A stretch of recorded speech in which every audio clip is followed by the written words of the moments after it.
work and energy. We have discussed some topics earlier. Now we will continue with this chapter. This is chapter number 11, work and energy. Now let's discuss a question here, which is based on the fact that when a body moves at an angle to the direction of force, क्या होगा जब एक body move करेगी एक angle पे, जिस तरफ force लग रहा है उसके एक एंगल पे बॉडी मूव करेगी, ठीक है। Body moves at an angle to the direction of force. तो यहाँ पे हम एक न्यूमेरिकल के जरिए थोड़ा सा उसको समझने की कोशिश करेंगे।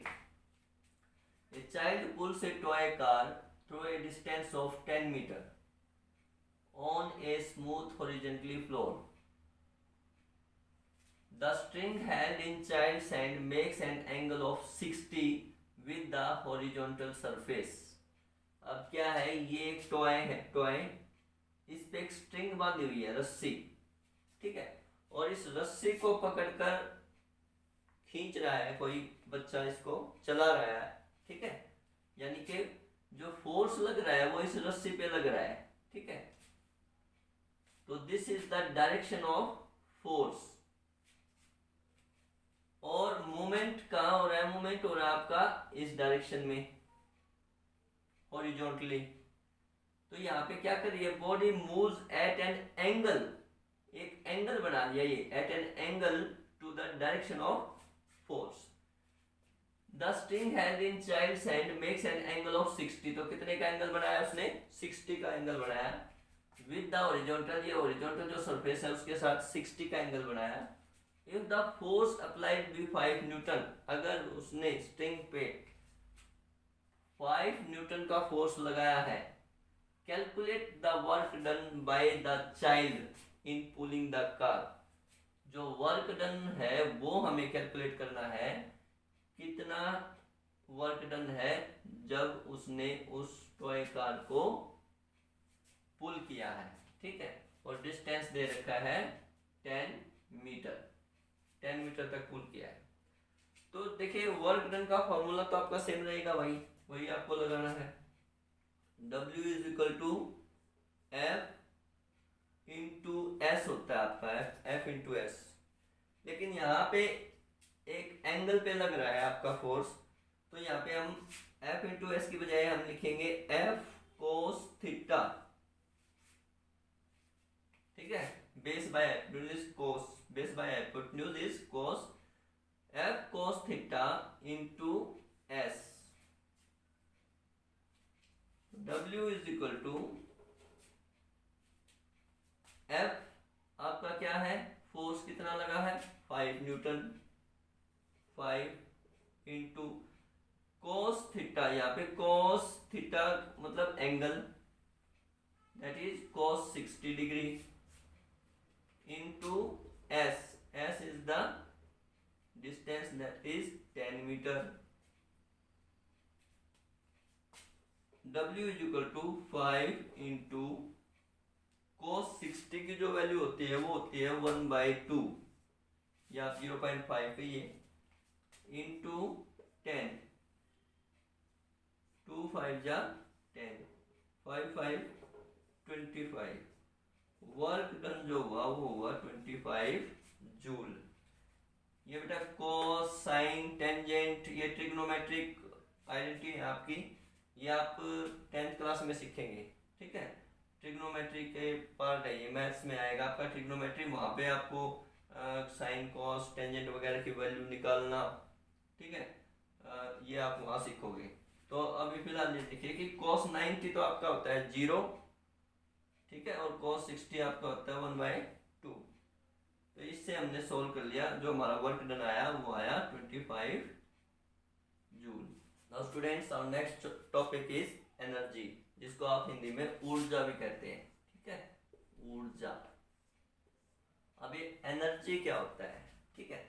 मान लो आप ज्यादा काम कर रहे हैं, आप बहुत देर तक खेल रहे हैं, कुछ काम कर रहे हैं, इसका मतलब आप एनर्जेटिक है, means you are using your energy, आप अपनी एनर्जी को यूज कर रहे हैं। अगर आप थक जाते हैं तो आप कहेंगे कि आपके अंदर एनर्जी कम है, लेकिन आप ज़्यादा देर तक काम कर रहे हैं, it means you are energetic, यानी कि आपने अपनी एनर्जी ज़्यादा देर तक यूज़ की है, ठीक है। और वो एनर्जी आपको कहाँ से मिलती है, वो एनर्जी आपको मिलती है द फूड वी ईट, जो खाना हम खाते हैं। ठीक है, तो यही एनर्जी जो है वो अभी हम पढ़ेंगे कि एनर्जी एक्चुअली होता क्या, व्हाट इज एनर्जी। तो as per the definition, the capacity और the ability of an object to do work is called energy.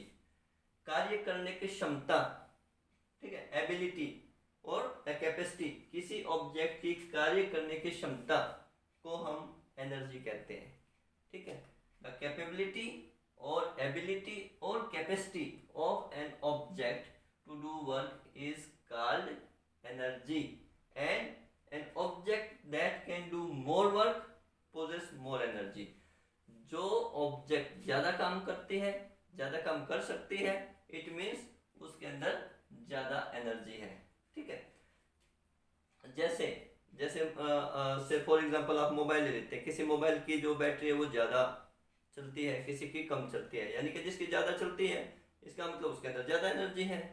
ठीक है, और object that can do more work, यानी कि उसने ज्यादा काम किया, वो ज्यादा देर तक आप उसको ऑपरेट कर सकते हो, इसका मतलब उसके अंदर ज्यादा एनर्जी है। तो हम ये देखेंगे कि how does an object possess energy to work. ठीक है, ऑब्जेक्ट के अंदर एनर्जी तो है, लेकिन वो काम कैसे करती है, वो काम कैसे कर सकती है। तो हम कह सकते हैं कि that object that possess energy can exert a force on another object. एक ऑब्जेक्ट जिसके अंदर एनर्जी है वो क्या करेगी, फोर्स एक्सर्ट करेगी दूसरी ऑब्जेक्ट पे, और वर्क डन मीन्स वहां पे उसको फिर काम होगा। ठीक है, वर्क इज डन। यहाँ पे हम कुछ एग्जांपल्स हैं उसके थ्रू हम समझते हैं थोड़ा सा एनर्जी को। When a fast moving ball hits the wickets, the wicket is thrown away। आपने क्रिकेट में देखा होगा जब बॉल जाके लगती है स्टंप्स पे तो वो विकेट जो है वो गिर जाती है। मीन्स यहाँ पे जो फास्ट मूविंग बॉल थी उसके अंदर कुछ एनर्जी थी। ठीक है, उस एनर्जी ने क्या किया, उस विकेट को गिरा दिया। मीन्स यहाँ पे वर्क डन हुआ। तो जितनी ज्यादा बॉल तेज होगी, ठीक है, इसका मतलब उसके अंदर उतनी ज्यादा एनर्जी होगी और उतनी ही स्पीड से वो विकेट भी गिरेगी। अगर स्लो मूविंग बॉल है तो शायद हो सकता है हिट होने के बाद ना गिरे वो। ठीक है, सेकेंड है when A raised hammer falls on A nail. आप जब कोई कील जो है वो गाड़ते हो, किसी लकड़ी में आपको कोई कील गाड़नी है तो आप क्या करते हो, जो हैमर है आपका रेज्ड हैमर, आप हैमर उठाते हो और उसको स्कील पे मारते हो। तो क्या हुआ, जो एनर्जी थी, जो हैमर के अंदर जो एनर्जी थी वो किस में ट्रांसफर होगी, वो नेल में होगी, और उसकी एनर्जी इंक्रीज होगी नेल की, और उसने क्या वर्क किया, वो डिस्टेंस ट्रेवल किया वुड के अंदर, यानी कि वो उसके अंदर धंस गई। ठीक है, प्रेसिंग ए एयर फिल्ड बैलून। अब बैलून है, गुब्बारे में हवा भरते हैं, उसको अगर आप हवा भर के अगर आप प्रेस कर रहे हैं तो वो प्रेस हो जाता है, यानी कि आपने अपनी एनर्जी यूज की, उसको प्रेस किया। ठीक है, तो उसकी जो शेप है दैट चेंजेस, शेप चेंज होगी। लेकिन अगर आपने ज्यादा एनर्जी लगा दी, इट में बर्स्ट, तो वो टूट भी सकता है। ठीक, तो ये कुछ एग्जांपल्स थे जिनके थ्रू हम समझ सकते हैं कि एनर्जी क्या है। तो एनर्जी क्या है, एनर्जी है आपका ability of an object to do work.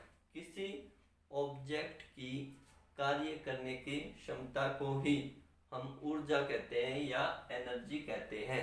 और वो कैसे काम करेगी, काम कैसे करेगी, वो फोर्स लगाएगी। ठीक है, उस फोर्स की वजह से हो सकता है किसी दूसरी ऑब्जेक्ट में मोशन आए, उसकी शेप चेंज हो जाए, मीन्स वो ट्रांसफॉर्म हो जाएगी दूसरे उसमें। ठीक है, तो here we can say that the ability or the capacity of an object to do work is called energy. Now as you know, energy is the capacity or the ability of an object to do work. So we can say that energy spent by an object is equal to total work done by an object. Total work done कितना होगा, जितना energy spend करेगी object उतना आपका total work done by the object होगा। ठीक है, तो हम अभी देखेंगे कि एनर्जी की यूनिट क्या है, what is the unit of energy. आपको पता है, देखिए वर्क डन और एनर्जी आपस में रिलेट कर रहे हैं, तो जो यूनिट आपकी वर्क डन की होगी वही यूनिट आपकी किसकी होगी, एनर्जी की। और वर्क डन की यूनिट क्या है, दैट इज जूल। ठीक है, तो हम एनर्जी की भी यूनिट क्या मानेंगे, इट इज जूल। ठीक है, जूल, और फिर बड़ी यूनिट अगर आप देखें तो वो किलो जूल हो जाएगी, किलो जूल, मेगा जूल।